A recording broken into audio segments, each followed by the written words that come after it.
Halo Detikers, balik lagi di program Viral bareng sama aku Viani yang pastinya akan membahas isu-isu yang sedang trending dan juga viral di sosial media.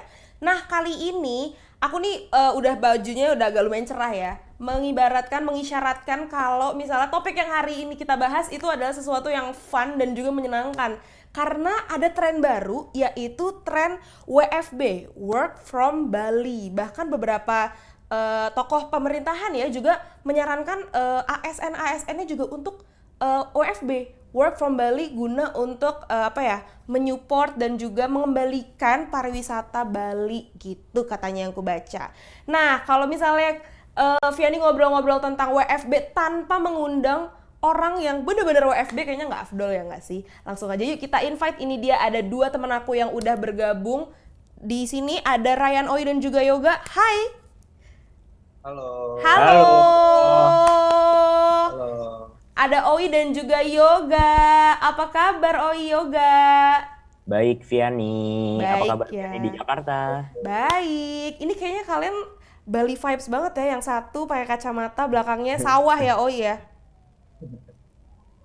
Terus belakang Yoga Lumayan. ada di villa, belakangnya kayak cottage gitu ya. Nih coba, ada kolam renangnya. Khas Bali banget ya, cottage-cottage Bali ya.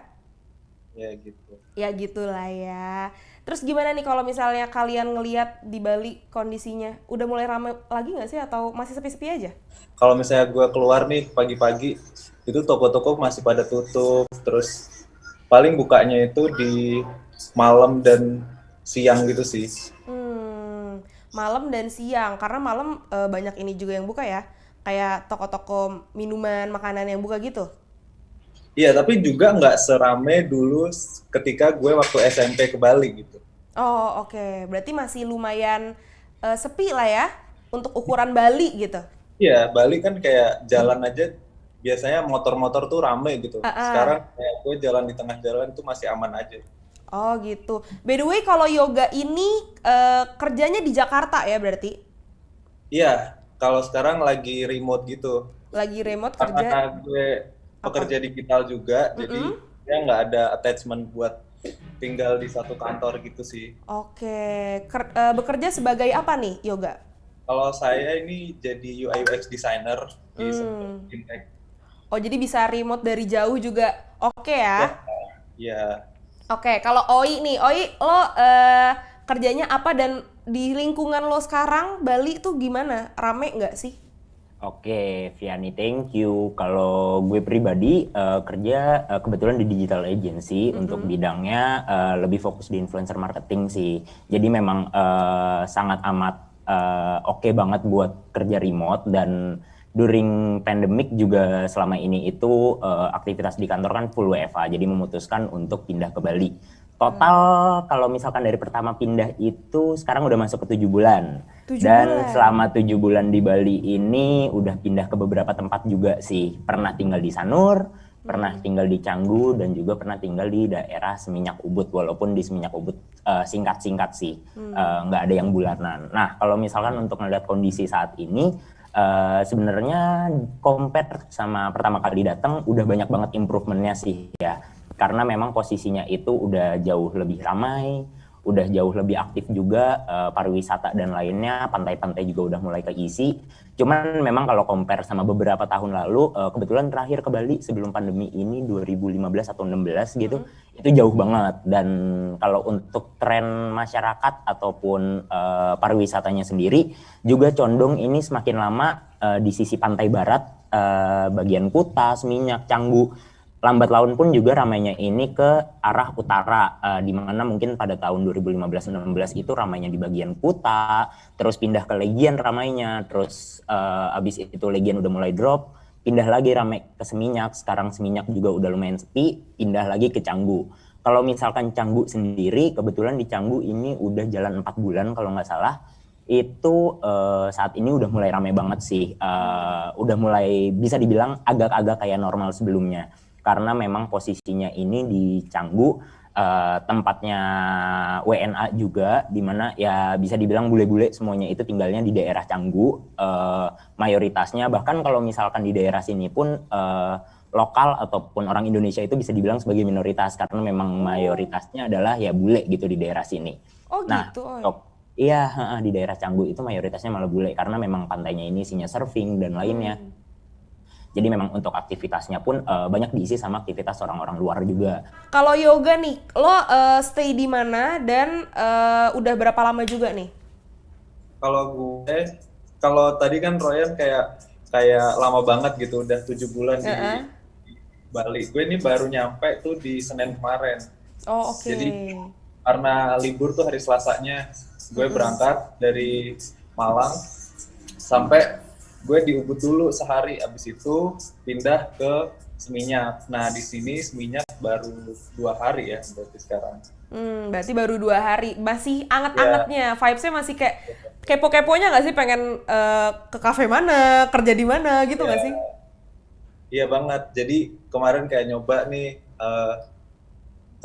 coba makan sambil kerja gitu, ternyata susah banget, ternyata rame gitu. Dan banyak seliweran gitu kan di background meetingnya, kayak lu lagi di mana, ditanyain sama orang-orang gitu. Oh, kurang kondusif lah ya kalau di tempat makan ya.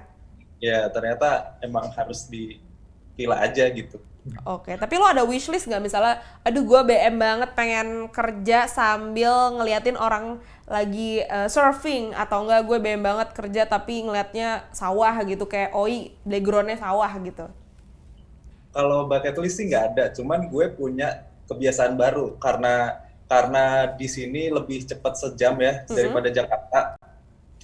Gue tuh bisa bangun lebih pagi dan kayak paginya itu bisa ke pantai dulu, terus abis itu jogging dulu gitu. Kalau misalnya di Jakarta tuh kayak siang, bangun tuh udah siang gitu. Kita di beneran jam 9 di sini kan, di sana jam 10 kan. Nah, jadi gue masih ada 1 jam untuk mempersiapkan diri untuk pekerjaan di Jakarta gitu. Oi, lanjutin Oi. Tadi gimana kondisi daerah sekitar lo tuh? Lo sekarang berarti di Canggu ya? Di Canggu, betul. Oke, berarti lo di Canggu dan kondisinya jalannya katanya udah mulai rame, macet. Udah mulai rame, kalau misalkan siang hari juga udah mulai macet. Even kalau misalkan lo keluar dari kamar gitu, dari tempat tinggal jam 7, jam 8 pagi, aktivitas pun juga udah mulai padat, dari orang nyari-nyari sarapan, ada yang jogging, ada yang workout, ada yang apa, sampai ada juga yang berangkat kerja karena di daerah sini juga ya bisa dibilang untuk aktivitas sudah mulai lumayan normal sih. Oh gitu. Tapi kan kalau tadi Yoga sempat bilang dia karena di Bali vibes-nya enak, pagi-paginya terus bangun lebih pagi, terus dia punya kegiatan baru yaitu jalan pagi, olahraga. Nah kalau misalnya Oi, lo ada perubahan nggak gaya hidup lo selama lo di Jakarta sama sekarang lo di Bali? Kalau untuk perubahan gaya hidup, ngelihat dari 1 tahun terakhir, yes, ada banget sih. Karena memang, ya sebagai contoh satu adalah pertama kali gue ke Bali, gue nggak bisa berenang. Sumpah? Terus sekarang, kebetulan kan udah dapet tempat tinggal yang ada kolam renang, ada laut, segala macam, jadi sering nyebur. Dan sekarang tenggat udah lancar. Wow, jadi ya itu mantep. salah satu habit baru. Bener-bener kayak, wah setiap hari renang itu habit awal. Walaupun kalau misalkan compare sama sekarang banget udah nggak terlalu sering lah kalau untuk berenang. Cuman kalau untuk mantai bisa dibilang itu jadi sebuah rutinitas setiap minggu sih. Karena ya kapan lagi gitu kan ngerasain, dan gue juga orangnya bisa dibilang lumayan suka explore, jadi lumayan keliling juga sih pantai-pantai dari di sisi timur, utara, selatan, barat, Bali udah lumayan banyak banget juga yang dicobain.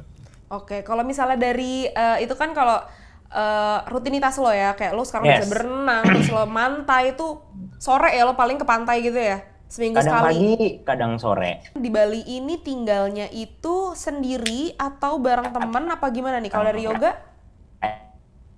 Kalau gue di minggu ini gue bareng temen 4 orang. Jadi gue kayak nyewa villa gitu 2 kamar. Terus nanti setelah ini gue bakal pindah ke villa yang untuk 2 orang. Oh oke. Rencana nggak bakal sendiri gitu sih. Oh, oke. Kalau misalnya Oi, lo di sana sendiri atau bareng sama teman-teman lo?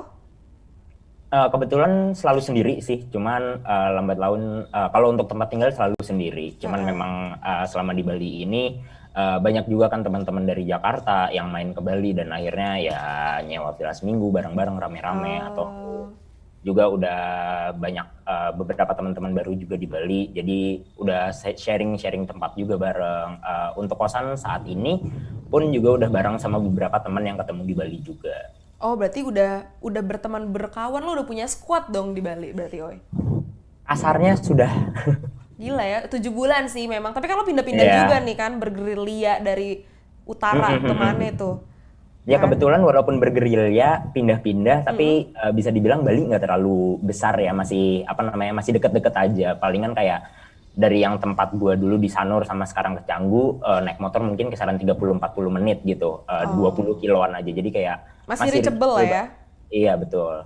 Oke, nah untuk ngomongin living cost nih, kalian di Bali membengkak nggak sih living cost-nya atau justru lebih irit? Oke, kalau misalkan untuk living cost ini tergantung banget sih, Vi. Pas pertama kali ke Bali, jujur membengkak karena posisinya mindsetnya itu masih mindset liburan, bukan mindset tinggal di Bali. Jadi kayak masih suka pecicilan kemana-mana, ke tempat-tempat yang kayak wah gitu, tapi ternyata ya cost wise, ya itu spendingnya akan jadi lebih gede. Tapi kalau misalkan untuk pas udah kebiasa dan udah ibaratnya udah memiliki mindset kalau misalkan, oh lo tuh tinggal di Bali bukan liburan. Jadi mengikuti gaya hidup yang di Jakarta lah, kayak keluar pada masanya aja, jalan-jalan segala macemnya. Itu kalau gue pribadi jauh lebih murah daripada Jakarta sih. Oh iya? Yes. Emang harga tempat tinggal lo per bulan sewanya berapa? Terus lo spend makan tuh biasanya berapa di Bali? Bisa dibocorin nggak ke kita? Selama di Bali sempat pindah-pindah tempat ya, cuman range-nya paling murah di 1,5 juta dan di paling mahalnya 2,5 juta per bulan. Dan untuk kos tersebut itu pun juga udah dapetnya ibarat kata kos-kosan rasa villa banget. Jadi mungkin kalau misalkan ada bentuk yang sama di Jakarta, ya itu worth 4 juta ke atas gitu di Jakarta. Jadi kayak dengan dengan suasana yang lebih enak tapi ngedapetin harga yang murah lah ibaratnya. Nah kalau gue pribadi, gue ada kos bulanan lainnya yaitu sewa motor kan. Sampai saat ini masih sewa motor. Untuk sewa motor pun juga kisarannya tergantung ya, kalau misalkan emang motor-motornya Matic, motor Matic biasa gitu pada umumnya yang banyak, mungkin sebulan kisaran 600 sampai 800 ribu. Jadi kalau misalkan kita include ke biaya kosan pun juga masih nggak terlalu mahal, nggak di atas 3 juta sebulannya. Oke, berarti bisa dibilang lebih murah karena kalau 600-800 tuh sama aja kalau di Jakarta ojol bolak-balik nggak sih? Yes, ya betul, kan? betul. Bahkan kurang lebih kalau misalkan compare sama cost driver online, transportasi online dulu mahalan itu sih, karena dulu bisa nge-spare 1 juta untuk transportasi online sendiri. Waktu lo di Jakarta? Yes, sekarang pas nyewa motor di Bali malah ya jauh lebih irit juga. Karena ibaratnya naik motor di sini nggak capek juga, nggak ada macet. Kalaupun ada juga sedikit lah, minor banget. Dan lawannya juga bukan truk-truk gede, terus mobil, ya nggak sih? Gue kepo deh sama kosan lo yang 1,5 ya, Oy ya? Itu include kolam renang. Terus apa lagi, Oy? Selama ini kosan dari yang harga 1,5 sampai 2,5, kolam renang selalu ada kebetulan. Yang penting pinter-pinter nyari aja sih. Tapi kalau untuk yang 1,5 ini, itu udah include kolam renang, udah include listrik, AC, kamar mandi dalam, terus juga kulkas. Yes, kulkas. Ada kulkas yang sharing dan di dalam kamar juga dapat mini fridge juga, kulkas yang bar gitulah buat naruh minuman-minuman aja. Jadi ya menurut gua worth it banget sih. Wah gila, itu kayak kalau di Jakarta 1,5 lo cuma dapat kamar petak coy. AC Makanya. sih. Dan jujur ukuran kamarnya pun juga gede. Oh gitu. Yes, ibaratnya kalau misalkan ada teman-teman bisa nampung 5 orang masih nggak sempit kok kamar. Walaupun tidurnya nggak cukup ya, karena kasur kan. Ya kasurnya single, apa aja. yang... Enggak, kasur king kok. Wow, 1,5 tuh? Yes. Aduh gila, menggiurkan banget nih. Kalau yoga gimana Yok? Lo harga di sana tempat tinggal berapa, terus kos makan, transport gimana tuh? Ya, sebenarnya nggak beda jauh ya. Cuman kalau gue bisa jatuhnya lebih murah lagi karena gue kan tinggalnya bareng-bareng ya. Oh iya, benar. Di sini bisa kayak GrabFood dan GoFood juga sama aja gitu, sama di Jakarta bahkan. Jadi diskonnya itu ya udah gede, terus kita bagi gitu. Dan dengan semakin banyak kita pesen kan semakin murah ya. Itu dari segi makanan. Nah itu kan kalau makan. Kalau misalnya dari tempat tinggal sendiri sama transport deh gimana Yok? Oh ya, kalau tempat tinggal, gue dulu kan tinggalnya di daerah Bintaro gitu kan. Terus gue biasanya mainnya ya di Jakarta gitu. Ongkir aja tuh, gue kan nggak ada motor, gue harus kayak naik Gojek gitu. Ya kalau dihitung-hitung malah jauh lebih mahal naik Gojek, bisa sampai sejutaan. Kalau dibanding sewa motor di sini kan cuma kayak 800 sampai 600 gitu Oke, itu transport ya. Kalau tempat tinggal pasti lebih murah juga dong. per bulan. Gue nemu nih ada yang harganya 2,5, itu satu kamar di kayak sejenis hotel gitu. Jadi kita ada room service juga, dibersihin tiap kali minggu. Ada kolam renang, eh, kulkas, dan pokoknya kayak villa gitu deh. Hmm. Bayangin 2,5 dibagi 2, berarti 1,25. Bahkan kosan aja yang 1,5 ini di Bintaro itu jelek banget dan kamar mandi luar gitu. 1,5 kamar mandi luar. Aduh gila, Iya, 1,5 di Bali dapat kulkas, pool, terus dapat apa lagi tuh tadi Oi? Apa ya? Kamar gede, kasur, ukuran kasur gede. Yes. Gila ya. Ngomongin room service, kebetulan rata-rata karena di sini kan titlingnya lebih banyak guest house ya compare to kosan. Kita juga dapat room service, cuman beda-beda sih. Kebetulan ini sekarang yang 1,5 juta itu 1 minggu sekali dibersihin komplit, ganti apa namanya, Spray. selimut, anduk, Oh, wow. spray dan lain-lainnya. Dulu pas yang 2,5 juta itu seminggu 3 kali dibersihin. Jadi emang rata-rata kita ada fasilitas itu juga sih. Wah, berarti kayak treatmentnya dia kayak ini ya, lo tamu nginep gitu, bukan lo anak Yes. kosan gitu. Yes, betul. Karena memang di sini jarang juga sih disebut kosan. Pasti orang-orang lebih ke guest house. Oke, guest house. Oke. Nah, terus kerja di Pulau Dewata, di kota wisata nih, Oi. Lo ada godaan-godaan nggak sih? Misalnya kayak lo harusnya ada deadline, tapi lo kegoda buat, aduh gue pengen jalan-jalan sebenarnya minggu ini ke mana gitu. Atau enggak, dengan kehidupan malam yang wow di Bali, lo ada godaan-godaan kayak gitu nggak sih? Dibilang godaan sebenarnya pasti ada sih ya. Cuma ya balik lagi, karena kita juga profesional ya pastinya akan selalu memprioritaskan kerjaan sendiri. Dan lambat laun pun mindsetnya sendiri juga kebentuk. Bukannya kita keganggu, aduh ada deadline padahal gue pengen jalan-jalan, tapi justru malah kayak gue harus selesaiin kerjaan gue biar gue jalan-jalan. Oh, jadi jalan-jalan tuh sebagai apa ya? Kayak self Reward lah rewardnya. ibaratnya. Yes.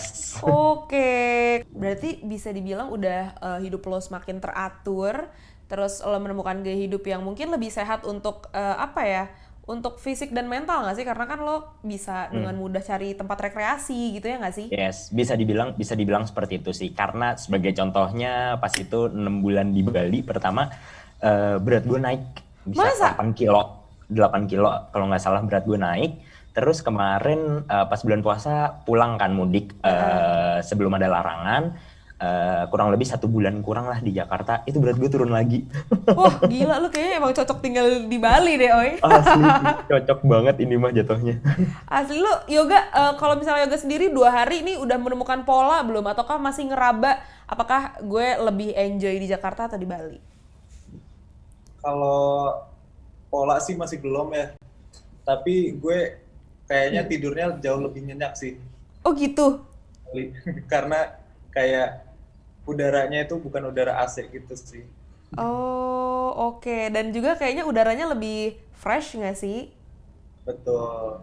Tapi sumpah gue dari tadi ngobrol sama kalian berdua jadi pengen banget gitu loh kerja di Bali, tapi nggak bisa ya guys, kalau nggak program ini nggak jalan gitu. Tapi gue pengen nanya ke kalian berdua, motivasi awal kalian untuk work from Bali itu apa sih?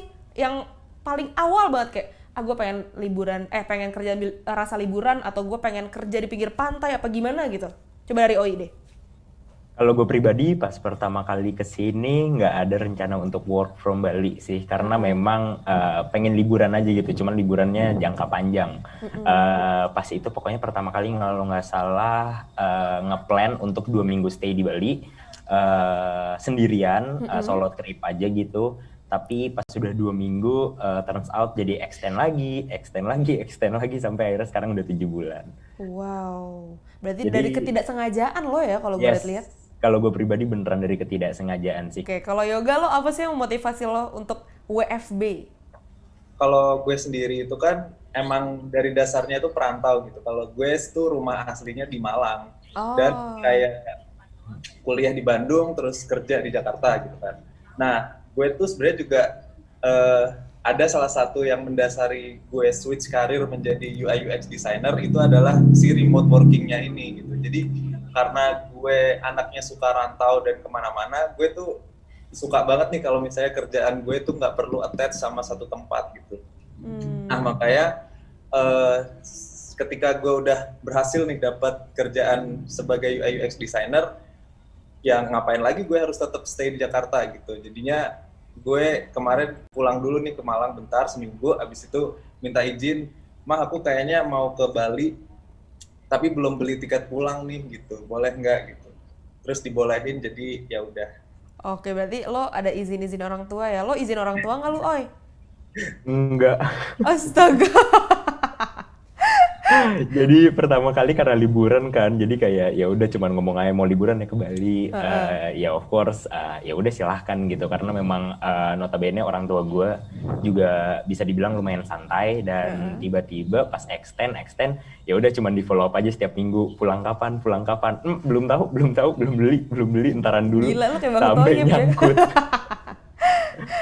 Kayak Bang Toyib gue lihat-lihat. Tapi di Makanya Oi, Yok, gue pengen ngajuin pertanyaan terakhir, yaitu saran buat detikers yang kayak gue nih udah mupeng banget WFB. Kira-kira apa sih yang perlu disiapin dan juga berapa budget yang harus disiapin dari tempat asal mereka, entah Jakarta atau misalnya dari orang Surabaya mau WFB juga boleh gitu. Dari siapa dulu nih? Yoga dulu deh, boleh. Kalau gue sih lebih fokus ke barang-barang sih. Jadi sebenarnya kita perlu persiapin nih, kayak sebenarnya kita tuh dalam hidup tuh butuhnya apa aja sih, kayak apakah gaya hidup lo mau yang minimalis, terus lo cuma punya 7 baju untuk 7 hari gitu misalnya. Nah karena ketika lo di Bali, karena lo tergantung sih mau stay di satu tempat yang lama atau bakal villa hopping gitu, karena bawaan lo itu akan menjadi beban lo seumur hidup lo di Bali gitu. Kayak ya lo kalau misalnya barang lo cuma satu koper ya enak kan, tinggal pindah ke sana ke sini tuh gampang mobilitasnya. Terus dari segi pekerjaan ya dipastikan dulu nih apakah pekerjaannya itu mengikat, kayak misalnya ada kan yang share log tapi harus live location gitu kan, bisa ketahuan nih kalau misalnya kita pura-pura gitu kan, dari Bali nih ini orang gitu, bisa-bisa malah pekerjaan kita yang dikorbankan gitu. Jadi pokoknya harus make sure semuanya aman dulu, baru pindah deh ke Bali.